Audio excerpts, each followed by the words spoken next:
হবে। হিমেল আশরাফ ভাইয়ের second movie এটা হয়তো শাকিব খানের সাথে, তো আমি মনে করতেছি ভালো হবে।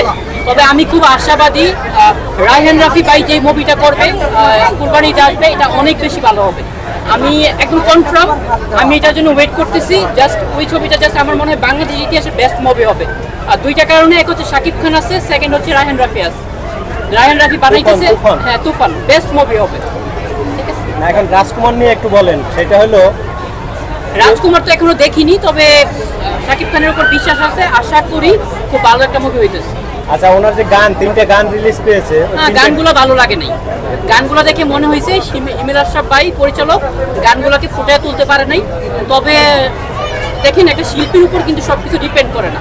শাকিব খান যদি আজকে আমাদের দেশে না হয়, যদি আজকে বলিউডের হইতো, আমি কনফার্ম উনি শাহরুখ খানকে বিট করতে পারতো, শাহরুখ খানের লেভেলে যাইতে পারতো। এখন পরিচালক যদি আপনার ওইভাবে ফুটায় না তুলতে পারে, তাহলে কিছু করার নেই। তো আমার কাছে গানগুলো খুবই বাজে লাগছে। আমার কাছে মনে হয় শাকিব খানের মতো একটা সুপারস্টারকে দিয়ে এই ধরনের গান হয় না, এরকম যায় না। এখন আর পাবলিক এগুলো নেয় না। আমাদের কাছে নতুন জেনারেশন হিসেবে এগুলো ভালো লাগে না। তবে এটা ট্রু, শাকিব খান ওনার জায়গা থেকে বেস্ট অভিনয়টা করবে মুভিতে। আমি বিশ্বাস করি ছবিটা ভালো লাগবে। আচ্ছা, আপনি বলতে চাচ্ছেন যে শাকিব খানকে বাংলাদেশের প্রযোজক পরিচালকরা ব্যবহার করতে পারতেছে না? ব্যবহার করতে পারতেছে। সে একজন ভালো অভিনেতা, অবশ্যই ভালো অভিনেতা। একটা মানুষ লাস্ট আমার জন্মের পর থেকে আমি শাকিব খানের দেখতেছি, একটা মানুষ একা একটা ইন্ডাস্ট্রি রান করতেছে। শাকিব খানের আপনি এখন বলতে পারবেন না শাকিব খানের কোনো কম্পিউটার আছে মার্কেটে। আপনি চিন্তা করে দেখেন, শাকিব খানের প্রত্যেকটা মুভি রিলিজ হওয়ার পর শাকিব খান কিন্তু হলে আসে না, কোনো মিডিয়ার সাথে কোনো কথা বলে না, এবং বলেও না যে আমার মুভিটা দেখেন আপনি। বাট সবাই দেখতেছে, দিন শেষে সবাই দেখতেছে। আপনি দেখেন, মানুষ দেখতেছে শাকিব খান মেগা স্টার। ঠিক আছে, একজন সুপারস্টার তো এটাই হয়। এটাই একটা সুপারস্টার, এটাই একটা স্টারের পাওয়ার। আপনি যদি পাবলিকের সামনে এসে দাঁড়াই থাকেন, আপনি ছবি দেখবো টাকা দিয়ে। এটাই আমার কথা, যে আপনি মিডিয়াতে কম কথা বলেন, অভিনয়টা ফোকাস করেন, একটা মানে বড় সময় ধরে শাকিব খানের মতো অভিনয় করেন। একটা সময় আপনারও ফ্যান বেস থাকবে, মানুষ আপনাকে এমনি যা ভালো দেখবে, আপনি বলতে হবে না। আর শাকিব খানকে নিয়ে জাস্ট একটা কথাই বলবো, পরিচালকদেরকে আরও অনেক স্মার্ট হওয়া দরকার, ওরা আরও অনেক ভালোভাবে ইউজ করা দরকার। তাইলে আমি বিশ্বাস করি এক সময় মানুষ মানে একটা মুভি 100 কোটি টাকাও ইনকাম করা সম্ভব শাকিব খানকে দিয়ে। শিকারি নবাব যেমন, শিকারি আপনি চিন্তা করেন, শিকারি একটা অন্য লেভেলের মুভি ছিল। আপনি বাজেটের কথা যদি চিন্তা করে দেখেন, খুব বেশি কিছু কিন্তু করে নাই মুভিতে, বাট খুব অন্য লেভেলের একটা মেকিং ছিল। বাট আমাদের বাংলাদেশে যদি চিন্তা করেন, এখন পর্যন্ত ওরকম না। যেমন প্রিয়তমার মানে একটা 1 ঘন্টা, প্রথম 1 ঘন্টা বা 1.5 ঘন্টা কিন্তু ওরকম মুভি ছিল না প্রিয়তমা। ঠিক আছে, আমার কাছে মনে হয়েছে যে পরিচালক চাইলে কালার গ্রেডিং থেকে শুরু করে একটা মুভির অনেক কিছু আরো অনেক সুন্দর করতে পারত। ঠিক আছে, তো আমি বিশ্বাস করি রায়হান রাফি ভাইয়ার মেকিং খুবই সুন্দর। সো আমি মনে করি কুরবানিতে একটা ধামাকা আসতেছে, যেটা আমার মনে হয় খুব ভালো, খুবই ভালো করবে বাংলাদেশের ইতিহাসে, খুবই ভালো করবে। এবং যেটা আমরা এক্সপেক্ট করি বা আমরা অনেকদিন ধরে যেটা নিয়ে চিন্তা করতেছি যে 100 কোটি ক্লাবে একটা মুভি যাবে বাংলাদেশের, তো আমি বিলিভ করি এটা যাবে। সামনে তো শাকিব খানের দরদ আসছে, দরদ নিয়ে কিছু বলবেন?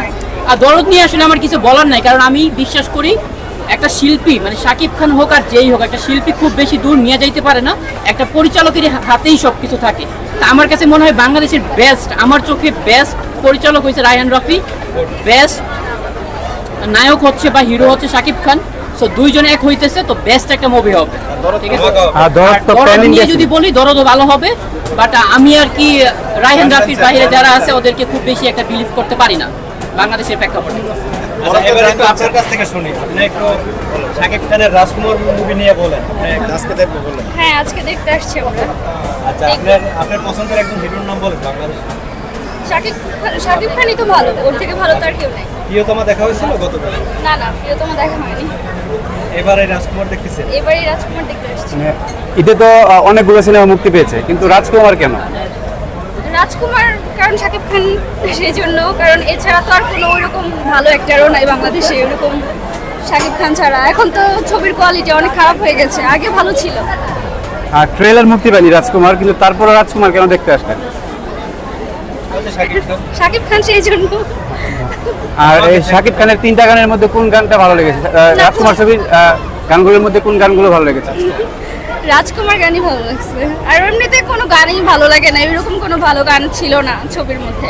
প্রিয়তমা দেখেছিলেন? হ্যাঁ, প্রিয়তমা মুভি দেখা হয়নি, গান দেখছি। ও, প্রিয়তমা কি দেখার আক্ষেপ আছে, যে কেন দেখেন নাই, এরকম একটা আক্ষেপ কি ছিল? না, ওইরকম কোনো আক্ষেপ ছিল না। রাজকুমার ক্ষেত্রে যে নায়িকার ক্ষেত্রে যে মার্কে একটা অভিনয় করেছে শাকিব খানের, সেক্ষেত্রে কি বলছেন? এখন দেখবো, এখনো ঠিক ওইরকম জানি রাজকুমার দেখা হয়নি? না, দেখা হয়নি, এখন দেখতে আসছি। রাজকুমার কেমন মনে হচ্ছে? ভালোই হবে।